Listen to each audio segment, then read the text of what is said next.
He did get some money before escaping on foot, and I want to show you something here in the snow. You can see there's some footprints coming up away from the bank that are actually covered in some sort of powder. And take a look at this house behind me. You can see just how lucky it was that nobody was here last night. And this load was so massive that when the truck was bringing it in, it could not fit through the gates up here. There was hardly any security at this campus, so that is another conversation that people are having right now. But of course, so many questions and so much heartbreak here tonight in Roseburg. Homes have burnt just 3 miles from where I'm standing right now, and last we heard the fire is still at about 34,000 acres. And look who's with me. This is Emily Kirk. I did not tell her about this beforehand, but we're gonna play a little game of truth or dare because she can't get away from me right here. We're stuck in this thing. It's not all good news here along the Deschutes River. Here in a dried up pool, there are hundreds of fish.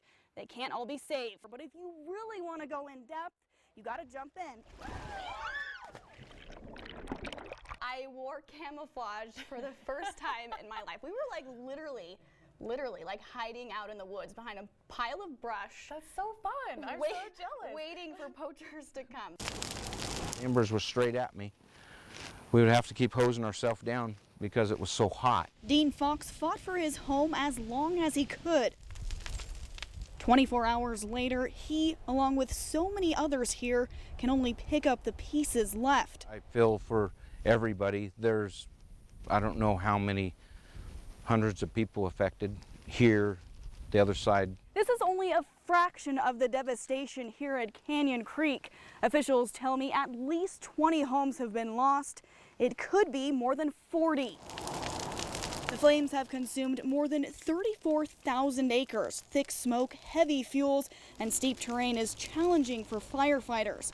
And residents are nervously waiting to see what happens next. Just 10 laying on embers. The whole house is gone. I heard that. Yeah, we saw pictures. In a community of just a few thousand people, you know everybody. the support as thick as the smoke. My prayers truly go out to every single one of them that's been affected. The residents that live up inside the burn zone are returning to gather anything that's left. Many can't get across burnt bridges leading up to their homes. All along the highway, chimneys stand out above the rubble. Some homes surprisingly untouched. Others burnt all the way to the ground. Somehow, 7 chickens surviving when everything else at this home was gone. There was nothing we could do. It was gone. So much lost forever. It's all can be replaced, but there's a lot of sentimental stuff there. Police rushed to a home in Southeast Bend. I don't know, I just saw the officers. I thought, oh my gosh, it is going down. Cop cars everywhere. I said, I'm here with my kids. Guns drawn and neighbors drawn out of their homes. I didn't know what was going on. This is crazy. A standoff, nervous waiting.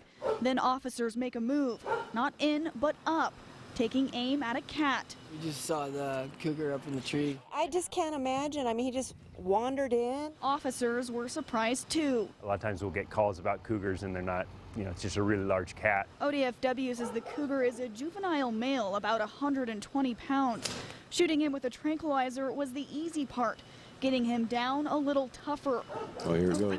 Climbed the tree, hooked a rope over the top of him and lowered him down. That's crazy. Neighbors say they've never seen anything like it here in the middle of town. My kids play in this street, and they actually play at that house with their little boys. So it concerns me that they're out wandering around here and that there's a cougar 3 doors down. Yeah, for real. Yeah. They're stunned but relieved nobody was hurt. A cougar was the last thing I thought was Me was too. going down. They'll no longer have to worry about this cougar. He'll be put down. An adult male cougar in the middle of a town as large as Bend, that's a human safety condition. And we're not going to move that animal to become a problem in some other town, some other community. We're trying to protect the big rutting bucks. It's a problem everywhere. I'm confident that they're out there. It's the art of hunting Put that corner in the corner. for illegal hunters. We got one vehicle coming up right now. Because when it comes to chasing after wildlife crime, Oregon State Police do not mess around. A good night, we'll get about 15. And as we found, neither do poachers in this region where illegal hunting is not just serious crime, but an industry. The price this year got up to $12 to $15 a pound for those antlers. Poaching kills more animals than legal hunting. That shocked me. For police, that means no shortage of work. Is your gun loaded? Our goal is really to find the serious wildlife violator.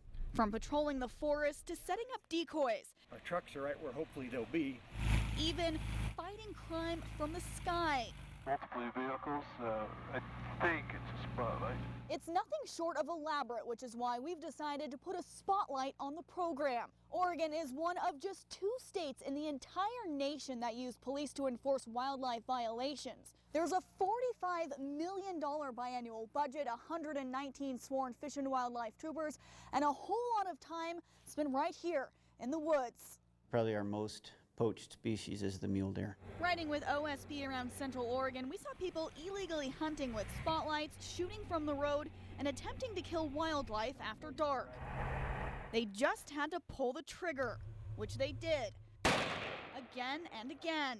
Most poaching is just a crime of opportunity. The opportunity presents itself, and before the person has truly thought through their action of what they're going to do, they've committed a crime. After hours, but it'll be a violation. That's what happened to this man in Lapine. Found it all week and we got all excited. And a mistake ending with a fine and a citation, although he could have been criminally charged, lost his hunting license, and paid more than $1,000 in fees. 30-30, lever action. Often in these cases, guns are seized.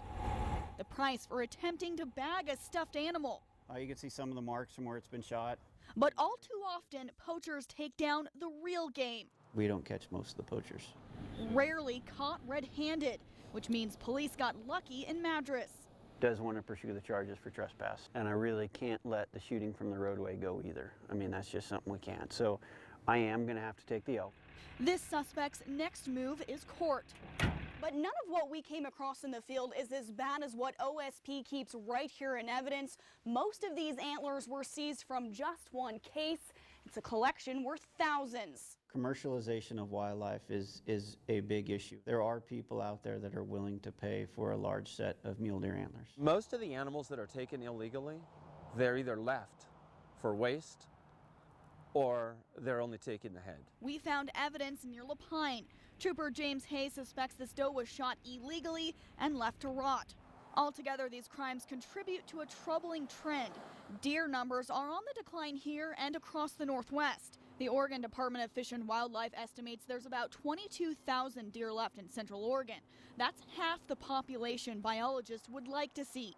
Experts attribute the decline to a variety of reasons like loss of habitat, disease, vehicle collisions, and poaching.